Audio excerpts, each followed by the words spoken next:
It is a big idea, a new world order. It's good to be back at the Council on Foreign Relations. Last February, Obama pledged that he would resume the Security and Prosperity Partnership talks. In Pakistan, meanwhile, the first apparent U.S. missile strike since Barack Obama became commander-in-chief.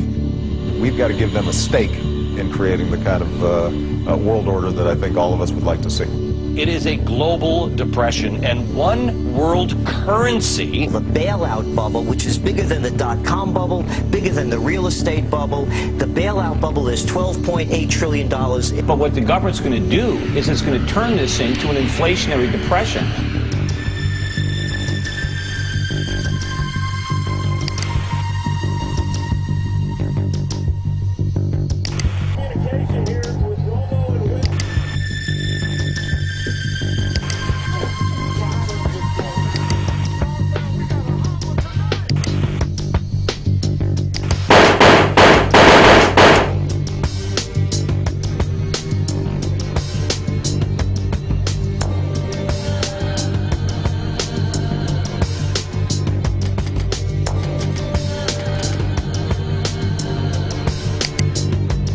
Welcome to Freedom Watch, Alex. What are you talking about today?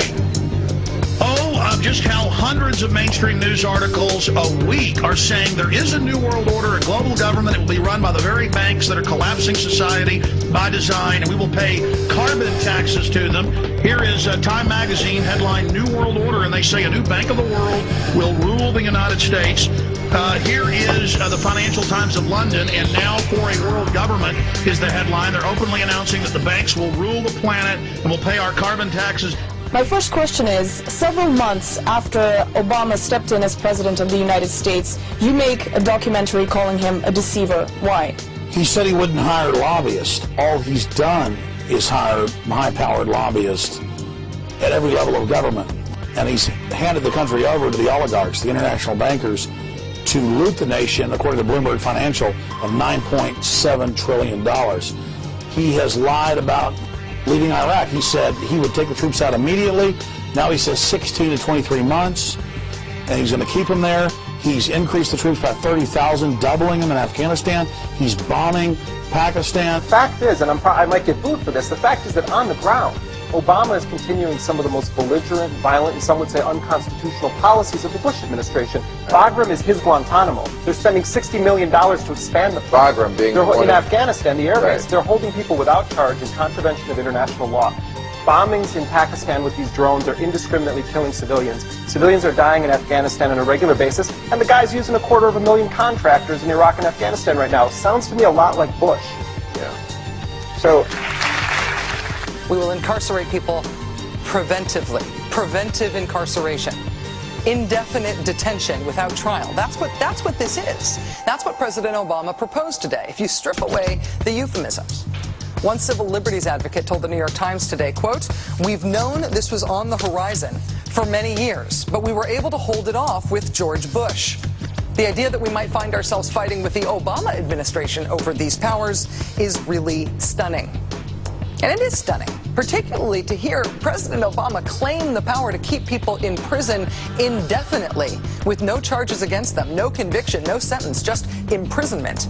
It's a good thing I'm not the president. I'm an independent, because I would prosecute the people who did it, I would prosecute the people who ordered it, and they would all go to jail. My government's never lied to me, have they? Let's see, where should we start? The Gulf of Tonkin incident? Now that took us into war in Vietnam. They've now admitted it was a lie. So 58,000 of my generation were killed based upon a lie. But that doesn't count, does it? What does that have to do with 9/11? That shows that we will lie to go to war. We've been doing it for years. We will continue to do it. The Gulf of Tonkin incident, did you believe that? Well, you probably weren't alive then. America went to war against Iraq based on a lie. We were told in 2002 Iraq had weapons of mass destruction. The previous administration even pursued torture to try to extract false confessions to try to justify the war. It's time to tell the truth. The truth is we should not have prosecuted a war against the Iraqi people. The truth is the Democratic Senate could have stopped the Iraq war in 2002. The truth is we Democrats were given control of Congress in 2006 to end the war. Get out of Iraq, Get out of Afghanistan. Come home, America. Come home. The Federal Reserve is no more federal than Federal Express. But yet it has the power to determine the direction of use of money in our economy.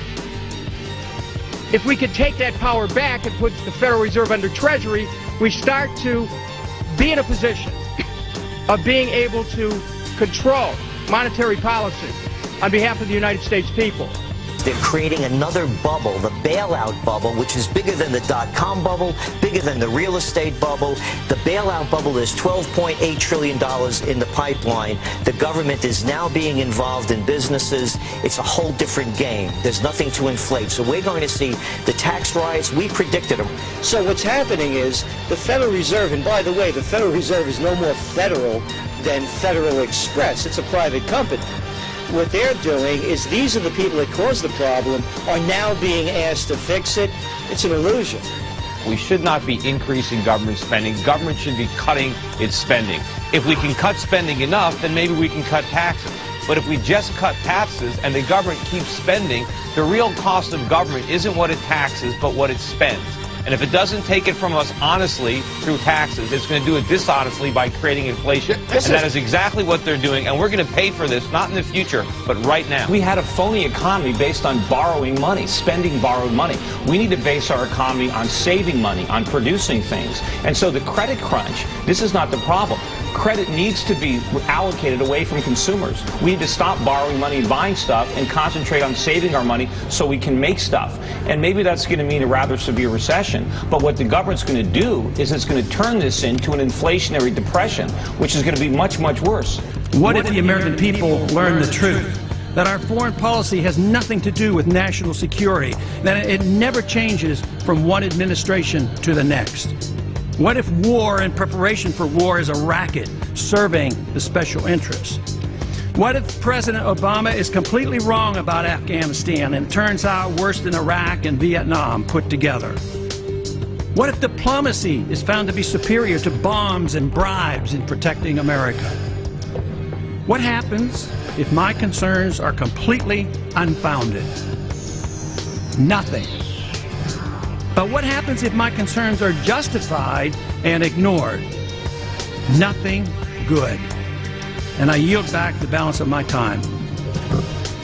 You're sponsoring H.R. 1207. That's the Federal Reserve Transparency Act of 2009. There are over 200 co-sponsors, including over 50 Democrats. What is this legislation? What are you looking to do? Well, actually, we're doing a little bit better. It's up to 234 and 65 Democrats, so we're doing very well. What it does, it means that we can audit the Fed and find out all the promises they've made, all the guarantees, and how they've been involved in other central banks and other governments and international financial institutions. So we would find out what's going on. And even Obama talks, he used the word more transparency. But they're doing exactly the opposite. I don't believe they'll give us real transparency. At the same time, they're giving the agency of government, pseudo-agency, the Federal Reserve, more power. And they're the culprit.